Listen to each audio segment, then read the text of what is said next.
एक समय था जो लोग आज आस्था की वकालत करते हुए दिख रहे हैं, ये लोग 2017 के पहले जय श्री राम बोलने पर लाठी मारते थे, गोली चला लेते थे,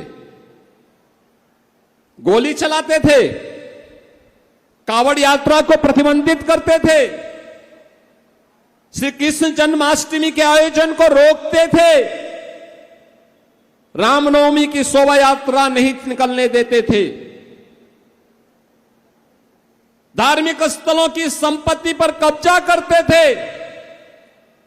बहनों और भाइयों, आज मैं कह सकता हूं,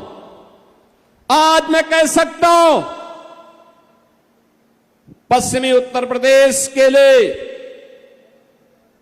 यहां के किसानों के लिए, यहां के युवाओं के लिए, देश के अन्नदाता किसानों के लिए और देश के अन्नदाता किसानों के उन्नयन के लिए और युवाओं के उज्जवल भविष्य के लिए चौधरी चरण सिंह जी ने जो सपना देखा था, उस सपने को आज साकार कर रही है डबल इंजन की भारतीय जनता पार्टी और एनडीए की सरकार। एक और अन्नदाता किसान के उन्नयन का कार्य हो रहा है, उसके चेहरे पर खुशहाली लाने का कार्य हो रहा है। दूसरी ओर नौजवानों के लिए नौकरी और रोजगार की सुविधा है, बहन और बेटी को सुरक्षा भी है और उनके स्वावलंबन के लिए भी योजना है, और हर गरीब को शासन की योजना का लाभ प्रदान करने का कार्य भी हो रहा है। हर व्यापारी को सुरक्षा प्रदान की जा रही है, उनके निवेश को भी और उसको भी सुरक्षा प्रदान करके उसको आगे बढ़ाने का कार्य किया जा रहा है। यही तो डबल इंजन सरकार है। आज कावड़ यात्रा को कोई रोकता नहीं, आज तो शानदार कावड़ यात्रा चल रही है। सुरक्षा सरकार उसके साथ खड़ी है, प्रशासन उनकी सेवा में खड़ी है, उद्यमी व्यापारी और स्वयंसेवी संगठन उनकी सेवा के लिए खड़े रहते हैं। और मैं आज के इस अवसर पर जब कावड़ यात्रा प्रारंभ होने वाली है, मैं सभी कावड़ संघों से विनम्र अपील करूंगा, बहनों और भाइयों, मैं उनसे अपील करूंगा कि याद रखना, हम सब श्री राम के वंशज हैं, श्री कृष्ण के अनुयायी हैं और भोले शंकर के भक्त हैं। हम सब इस बात को ध्यान रखेंगे, राम की मर्यादा, कृष्ण की लीला और शंकर की समरसता और जीवंतता हमेशा हमें आगे बढ़ने के लिए प्रेरित करती है। जीवन में अनुशासन और धैर्य, ये हमारी सबसे बड़ी पूंजी होनी चाहिए। छोटी छोटी बातों को लेकर के कहीं हुड़दंगई नहीं होनी चाहिए।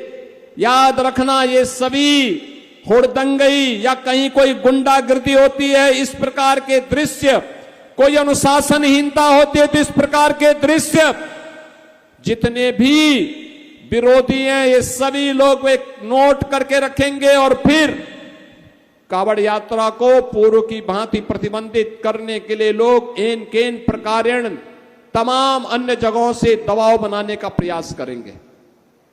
लेकिन मैं कहूंगा, सरकार उनकी सुरक्षा के लिए, उनकी सुविधा के लिए और उनकी भक्ति को साकार करने के लिए हर प्रकार का सहयोग कर रही है। यही तो डबल इंजन सरकार है जो आस्था का सम्मान कर रही है, पुष्प वर्षा करती है। मैं स्वयं कावड़ यात्रा के दौरान आता हूं पुष्प वर्षा करने के लिए।